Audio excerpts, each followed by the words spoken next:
વારંવાર ખ્યાતિકાંડનો જે મામલો છે તેમાં રોજબરોજ નવા ખુલાસા થઈ રહ્યા છે અને વધુ એક ખુલાસો એ થયો છે કે સરકારી કર્મચારીઓની સાથે સાથે સરકારી કંપનીના જે કર્મચારીઓ હતા તેમને પણ તેમણે સાણસામાં લીધા હતા, એટલે કે તેમની પાસે પણ તેમના પણ ઓપરેશન જે છે તે ખ્યાતિ હોસ્પિટલમાં થયા હોય તેવી માહિતી અત્યારે પ્રાપ્ત થઈ રહી છે। કંપનીઓના જે કુલ 114 કર્મચારીઓ આવા છે કે જેમના ઓપરેશન કરાયા છે। જોકે એમાં એ તપાસનો વિષય છે કે આમાંથી કેટલા જે કર્મચારીઓ છે તેમના કોઈ મોત પણ થયા છે કે કેમ। દિવ્યા ચૌહાણ આ અંગે વધુ માહિતી આપી રહ્યા છે। દિવ્યા, જણાવશો શું વધુ વિગતો?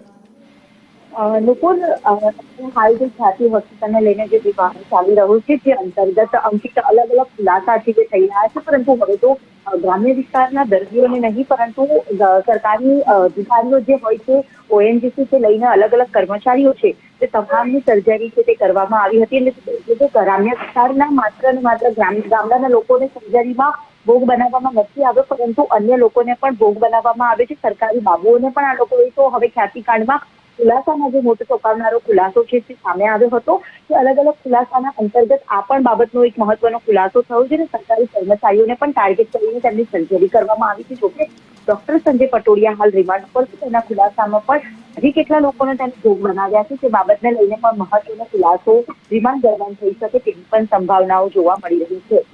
જી આભાર સમગ્ર માહિતી આપવા માટે। એટલે કે ગરીબ હોય કે શ્રીમંત, પુરુષ હોય કે મહિલા, કોઈને પણ ખ્યાતિ હોસ્પિટલે છોડ્યા નથી। જેવા દર્દી એન્ટર થાય છે હોસ્પિટલમાં સીધા એન્જિયોગ્રાફી, એન્જિયોપ્લાસ્ટી, ઓપરેશન કરવાનું, ચીરી નાખવાના હૃદય અને પૈસા રડી લેવાના, બસ આ જ કાંડ કર્યા છે હોસ્પિટલે, જેના કારણે અત્યારે એ કાયદાના સકંજામાં ફસાય છે। જે ડોક્ટર્સ છે તે પણ કાયદાના સકંજામાં ફસાયા છે અને તેમના વિરુદ્ધ કડકમાં કડક કાર્યવાહી થવી જોઈએ તેવી લોકમાંગ ઉઠી છે, કારણ કે આટલા લોકો જે છે તે મોતને ભેટ્યા છે। 3 વર્ષની અંદર 150 થી વધુ જે કેમ્પ કરવામાં આવ્યા, દરરોજના 20 લોકોના ઓપરેશન થતા હતા। આ બધા મામલામાં હવે લોકો એટલા રોષિત જોવા મળી રહ્યા છે કે સખતમાં સખત કાર્યવાહી કરવામાં આવે તેવી માંગ કરવામાં આવી રહી છે। તો એક તરફ ખ્યાતિકાંડનો મામલો સામે